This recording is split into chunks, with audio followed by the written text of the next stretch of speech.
It's freaking Friday, my friends. Welcome to Syracuse Central on the Fan Arch Network. I'm your humble host, Neil Adler, and we've made it to Friday. I hope everyone had a great week. What do y'all got going on this weekend? I am going to watch Syracuse, hopefully stay close to Notre Dame in football. We'll see about that. Just kind of chilling. My son will be with me next week, so I'm going to go pick him up and bring him back to the DMV to hang out with his grandparents and cousins for Thanksgiving, but I'm doing that on Monday. I think I'll actually be in the air when the Houston game goes on at the Players Arrow, which kind of stinks, but what are you going to do? Anyway, how's everybody doing? This is Syracuse Central. We focus on Syracuse football, basketball, and recruiting here. And if you are so inclined, hit that subscribe button and definitely drop me comments about what you want to see and what you don't want to see. And I'll tell you, we've definitely shifted a lot to basketball, and it sounds like some of our fabulous viewers are up for that, especially given that the football team is struggling. But I am going to do some football today. I think I did basketball every other day this week, but Syracuse football does have a game on Saturday against Notre Dame, 3:30 p.m. Eastern. 3:30 p.m. Yeah, 3:30 p.m. I think. I hope. At number 9 Notre Dame. On NBC.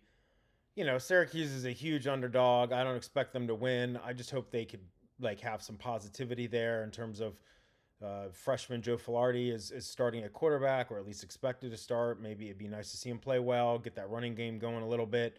Let's see how the defense fares. Notre Dame's just surging right now. They have to beat, I think, I mean, I don't know this, but my sense is Notre Dame has to beat Syracuse, and then I think their last game is at Stanford to finish up 10-2 to make the playoff. I feel like if they lose a third game, they're probably not going to get in because they don't have a conference championship game either. And it's kind of sad because this was going to be a homecoming of sorts for Steve Angeli, and if he had been playing and maybe the team was just kind of overall faring better, maybe they come into this game at instead of three and what's the record, 3-7. You know, maybe they were 7-3, 6-4, whatever. But looking at a bowl game and just, I still feel like the future's bright, but it is kind of a downer, and it's not just again on Steve Angeli getting hurt and the quarterback room certainly struggling. It's a big part of it, but there's been a lot of other stuff which we've talked about. But what I'm hoping for on Saturday is just don't get blown out. Although the line I think is like 30 something points. Um, so we'll see. We'll see. But the main thing I wanted to talk about in this segment, beyond just mentioning the Notre Dame briefly, and they have a great running back, Jeremiah Love. It's going to be hard for Syracuse their defensive front to contain him, and it's going to be a mess probably. But I did want to talk about some news that broke in recent days, and again, I have been focused on basketball, but I think it's important to talk about here. So a couple of guys have already said that they're coming back. And, given revenue sharing and the transfer portal and everything else, these guys saying they're coming back, it's a good start for next year. And that includes Steve Angeli, that includes sophomore running back Yassine Willis, one of the better offensive linemen this year, Byron Washington, a true freshman. And then earlier in the month, Demetri Samuel Jr., the true freshman defensive back / wide receiver, although he hasn't really played a lot of wide receiver, he said he's coming back as well. And look, we'll have to see how it all shakes out. The transfer portal is one window this year, and it's going to be from, I think, January 2nd to January 16th. Yeah, it's 15 days. So, guys are going to enter of their own choice, and I'm sure the coaching staff is going to politely tell others that they need to. We'll see what Syracuse does in the portal. But again, getting Angeli back, getting Willis back, Demetri Samuel, those are some, Byron Washington, those are some key guys.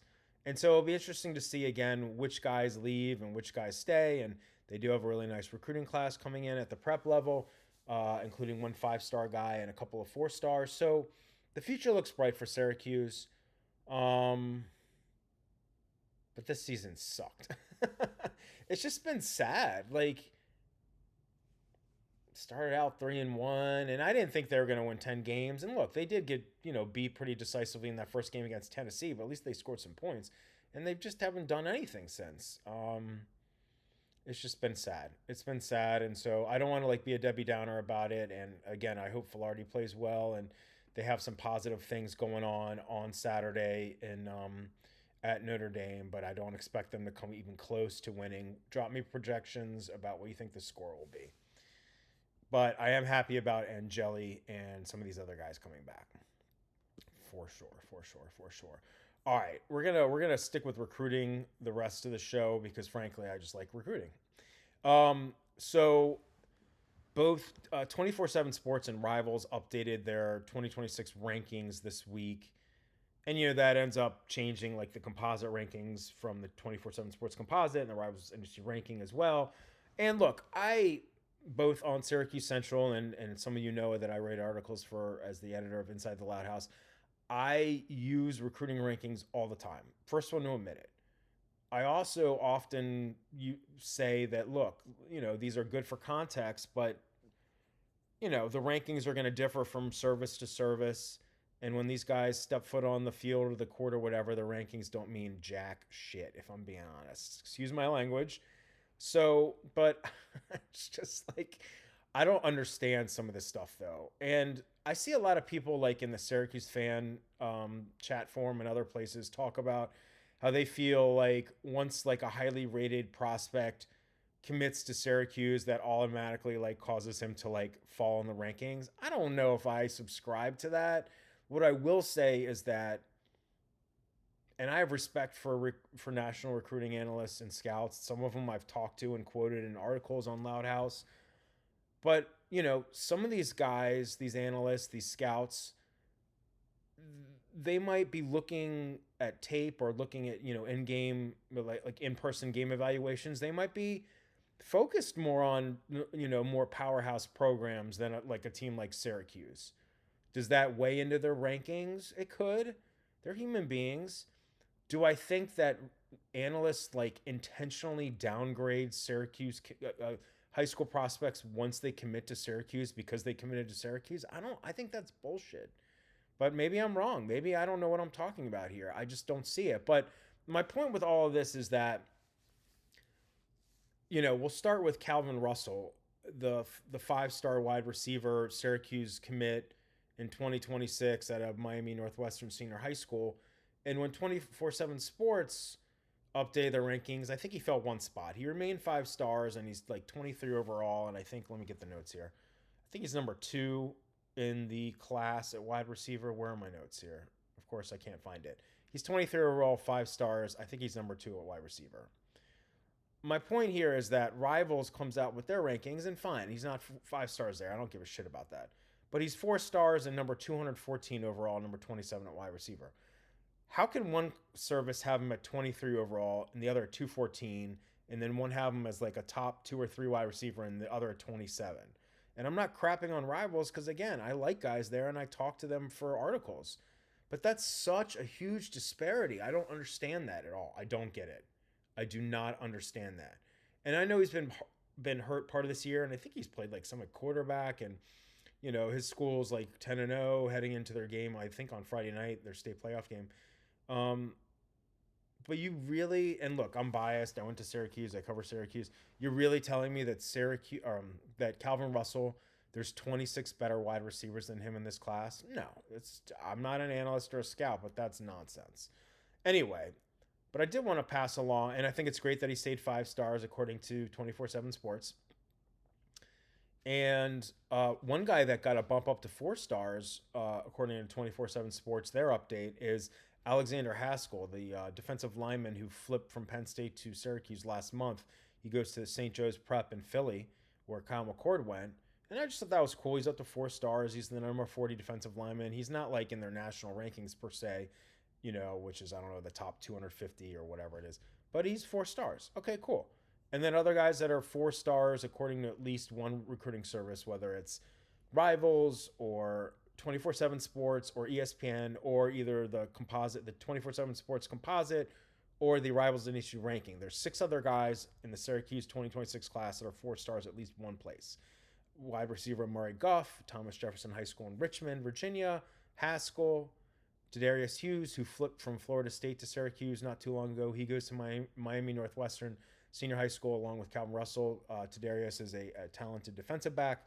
Cameron Wilson, an edge at Miami Southridge Senior High School. Another edge, Jarius Rogers with Fleming Islands High School in Florida. Javion Cooper, who's an offensive tackle at Melbourne Central Catholic and as well in Florida. So, Syracuse is going to have its highest ranked team class in the modern recruiting rankings era, when recruiting rankings started to be published over the internet and more in depth and all that.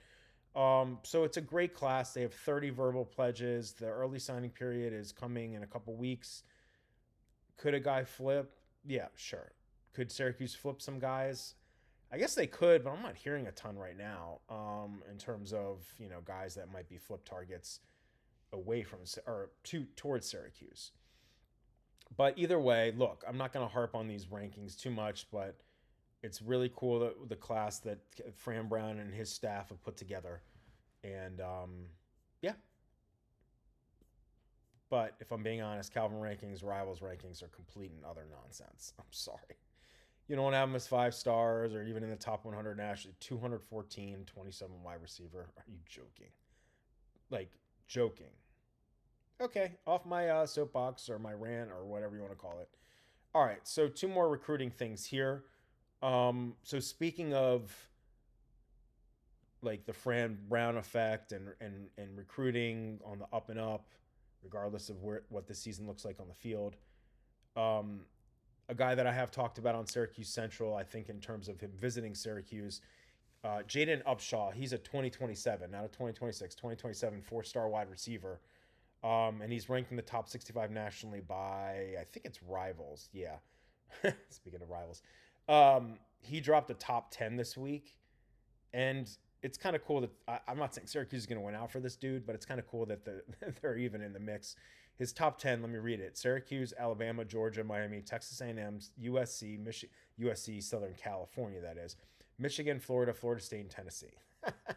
That's awesome. He goes to Lee County High School in Leesburg, Georgia. We all know Fran Brown used to be the defensive backs coach at Georgia, the college program. So Georgia, the state, is a recruiting focus for Syracuse for sure. And, again, I'm not saying Syracuse is going to win out for this dude, but he did visit last month when Syracuse played and unfortunately lost to Pittsburgh. And he was offered by Syracuse this past August. His team is playing in the Georgia 5A playoffs on Friday night again. And so far this year, he has 38 catches for 764 yards, 8 scores. That's 20 yards a catch. That's pretty good.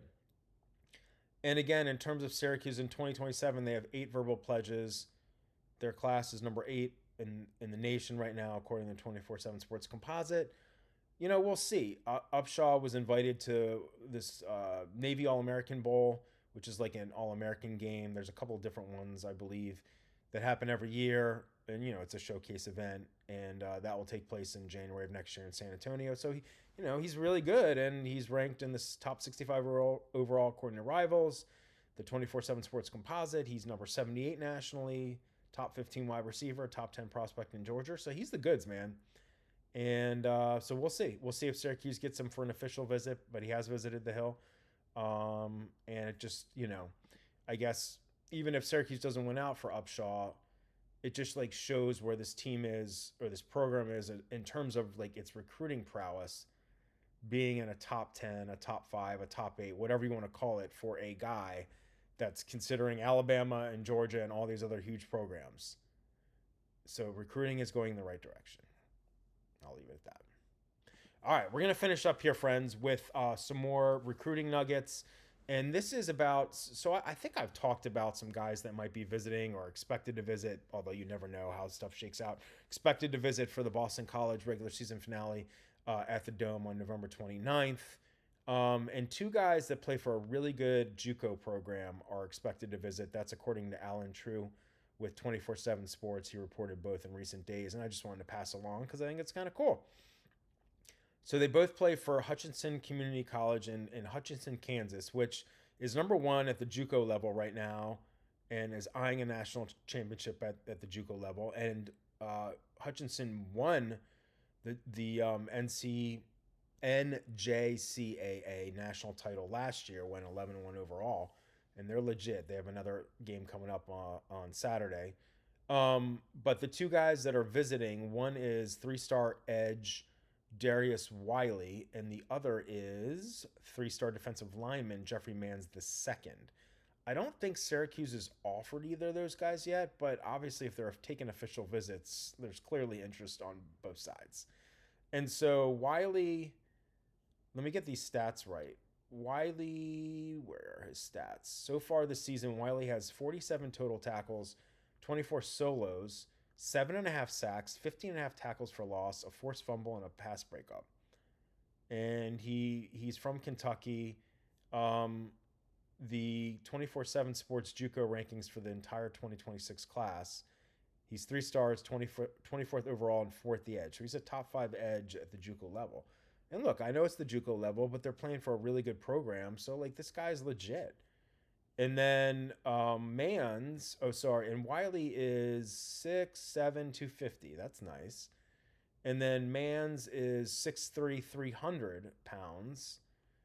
And he went to he's from Texas in terms of his prep career, and it looks like he won a state title in Texas in high school.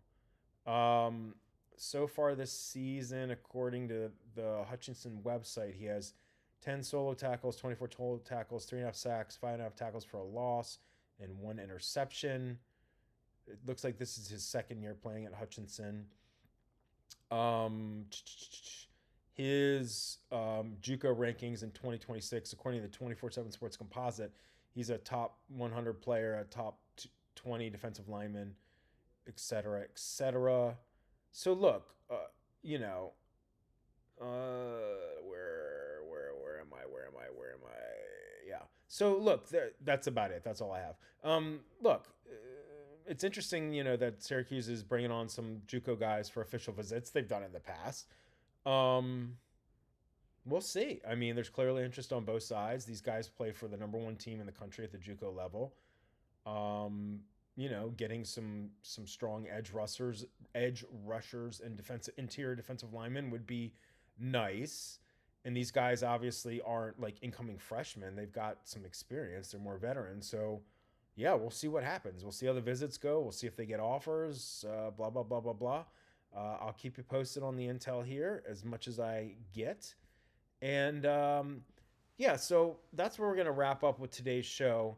But just, again, a heads up, Syracuse football against number 9 Notre Dame on the road Saturday afternoon. I'll obviously have a show on Monday, but Monday night, Syracuse men's basketball plays Houston at the Players Era Festival, and then Tuesday they play Kansas, and then either Wednesday or Thursday they play a third team. And, we got Thanksgiving week coming up. I'll certainly have shows all next week. Pumped to hang out with my son and his cousins. And but let me know what you're up to for this weekend and for the holidays. And I hope everyone obviously has a safe holiday, and we'll talk about that a little bit more next week. I want to get into everyone's favorite Thanksgiving dishes. I got a few in mind, but I want to get into that. Okay, I'm going to wrap it up. This is Neil Adler with Syracuse Central on the Fan Arch Network. I am thankful to Fan Arch for letting me have this show.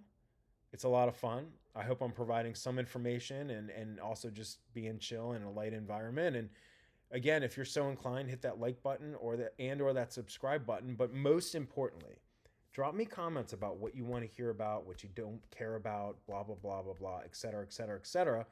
Because this show isn't about me. I mean, I'm the one rambling on here, but it's about you, and it's about us engaging together as a Syracuse sports community. So have a great rest of your Friday, friends. Have an awesome, awesome, awesome Blossom weekend. I will talk to you again on Monday. Take care. Thanks again.